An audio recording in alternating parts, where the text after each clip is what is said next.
Вести на програмата на КТВ. Добро вечер, почитувани гледачи. 20 сантиметри во градот и 40 до 60 сантиметри во Рицко-планинскиот предел изнесува новата снежна покривка во Тиквешијата. Проодни се сите локални патишта, но и понатаму да се почитува препораката без потреба да не се патува кон горните села, апелираат од локална самоуправа Кавадарци. 20 сантиметри во градот и 40 до 60 сантиметри во Рицко-планинскиот предел од Тиквешијата изнесува новата снежна покривка. Во текот на вчерашниот ден надлежните служби постојано беа на терен и се чистеа локалните патни правци, информираат од локалната самоуправа. Од таму велат по интервенцијата вчера проодни се патиштата до село Страгово, Крњево, Бохула, Горна и Долна Бошава, кон Опишти и Мрежичко. Движењето односно сообраќајот се одива во отежнати зимски услови, но службите постојано се на терен, додаваат од службата за односи со јавноста при локална самоуправа Кавадарци. Во текот на денешниот ден ќе се работи на расчистување на патните правци кон селата Рожден и Мајден. Проодни се и патните правци кон Бегништи и Ресава, но доколку немаат итна потреба, пожелно е граѓаните да не патуваат кон горните села, апелираат од локалната самоуправа. Програмата за уредување на градежното земјиште на просторот на општина Кавадарци за 2017 година ќе се финансира со околу 150 милиони денари. Сите урбани и месни заедници во општина Кавадарци се дел од програмата за уредување на градежно земјиште за оваа година. Финансирањето на програмата е планирано со средства во висина од околу 150 милиони денари, приходи кои ќе се обезбедат од надоместокот за комуналии, концесии, даноци, јавно осветлување, надоместоци од закупнина на општински имот, приходи од продажба на градежно земјиште и комунални такси за користење на јавно прометни површини.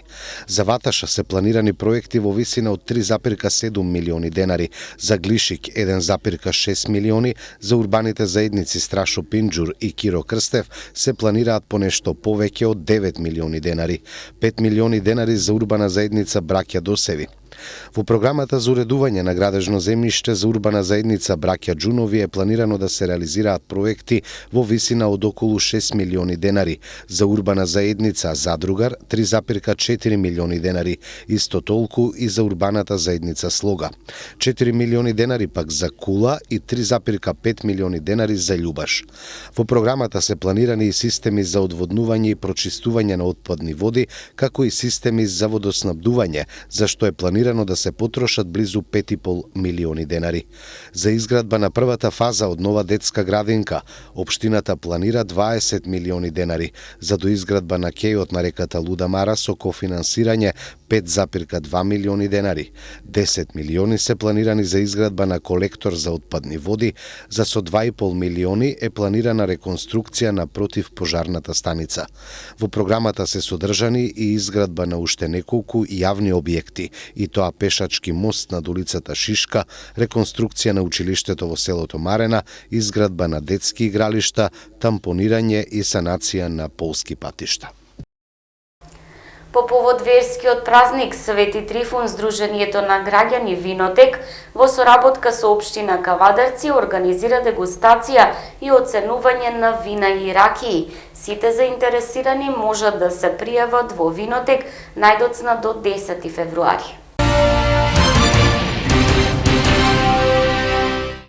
Во понеделник учениците се враќаат во училиштата. Во Кавадарци нема ниту еден проблем, а парниот систем се одржува постојано. До денеска испочитувани биле сите препораки на Министерството за образование, а учениците ќе бидат пречекани во топли училници, потврдуваат од локална самоуправа Кавадарци. Учениците од средните и основните училишта ќе се вратат во училишните клупи в понеделник. Распустот беше продолжен до 23 јануари поради грипот, но и поради снежните врнежи. Загубените часови, како што информираат од Министерството за образование, ќе бидат надоместени во некој од наредните саботи. Министерот за образование Пиштар Љутвиу апелираше дека сите училишта кои имаат проблеми со конструкцијата треба да се обратат до Министерството со конкретен проект. Љутвију вели дека училиштата кои немаат парно грејење требало да достават и барање до Министерството за тоа да може административно да се регулира, а потоа да се реализира. Од Министерството за образование апелираат до надлежните институции и општините за време на викендот да преземат мерки за чистење на снегот околу училиштата. Во Кавадарци за старт на новото учебно полугодие се е спремно. До денеска било каков дефект или проблем нема пријавено, нито едно од училиштата, дознаваме од локалниот советник за образование Зорица Вачкова. Се вршат финалните работи околу дезинфекцијата и деретизацијата, а нормално се одива и затоплувањето, информира Вачкова. Според неа и на самиот старт од зимскиот распуст биле дадени насоки до сите училишта во Кавадарци, парниот систем воопшто да не се исклучува. За да не направат дефекти ниските температури, техничките работници во училиштата го одржувале парното во текот на цел продолжен зимски распуст, што значи учениците во понеделник ќе бидат пречекани во топли училници.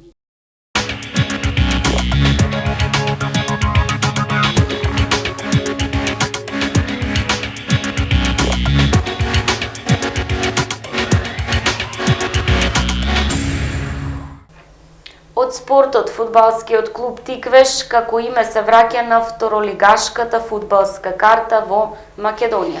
Фудбалскиот клуб Љубанци од Кавадарци е веќе една епизода која сите посекуваат да ја заборават што побрзо.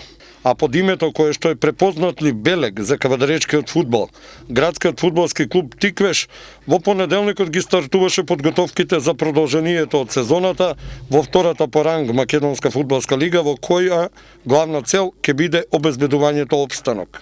По сите перипетии кои се случуваа во есенскиот дел од шампионатот, лоши резултати, катастрофална гол разлика и само 7 освоени бода, раководството на клубот верува дека промените кои стартуваат со враќањето на името ќе значат и нов почеток за кавадаречкиот фудбал.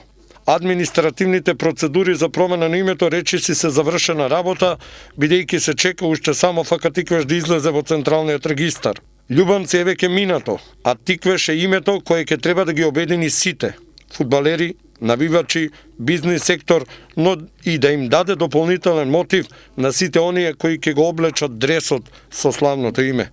Сега промени во играчкиот состав има само во најава. Направени се напори и веќе има почетни потврди од 4 искусни прволигашки играчи, а се преговара со уште неколку квалитетни фудбалери кои треба да им помогнат на оние кои во есенскиот дел го носеат дресот на Тиквеш во остварувањето на главната цел, а тоа е опстанок во лигата, но исто така и во намерата на кавадаречката публика да и се понуди убав и допадлив фудбал. Имињата на потенцијалните, односно предвидените засилувања би се објавиле кога истите би се регистрирале за да не се шпекулира со нив, а потоа стручниот штаб со комплетен ростер ќе може целосно да се фокусира на подготовките и во игрувањето на тимот.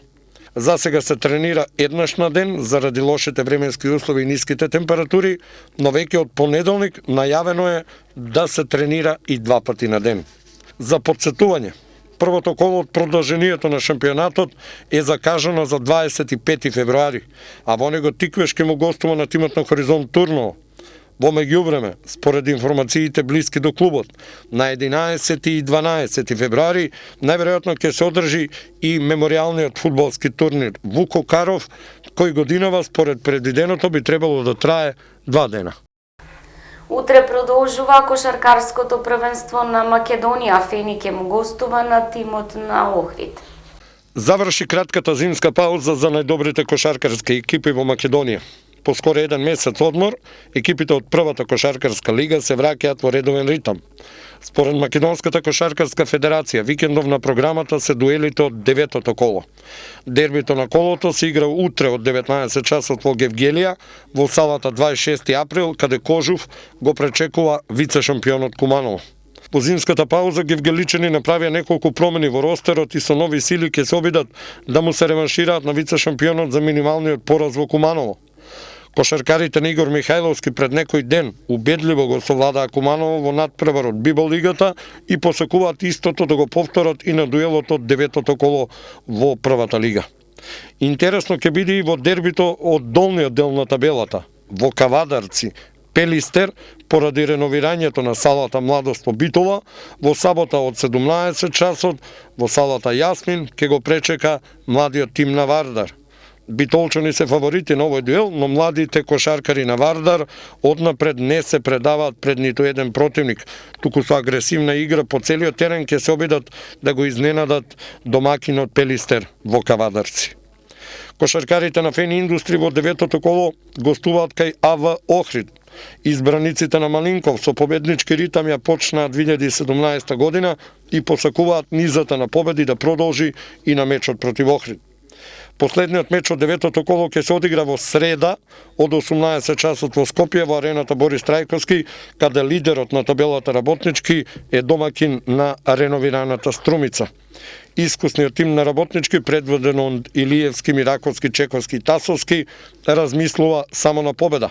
Иако поради проблемот со финансиите, кошаркарите малку подоцна започнаа со планираните тренинзи.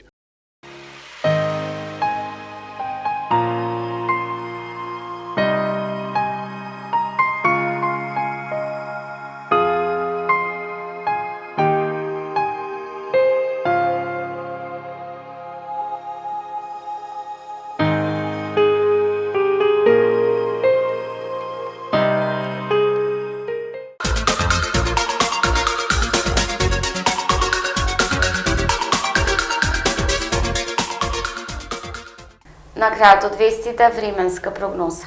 Времето утре сончево со мала облачност во утринските часови, ќе има појава на магла, по одделни котлини, ќе дува слаб ветер од северен правец, температура до 3 степени. Гледавте вести, имајте пријатна вечер.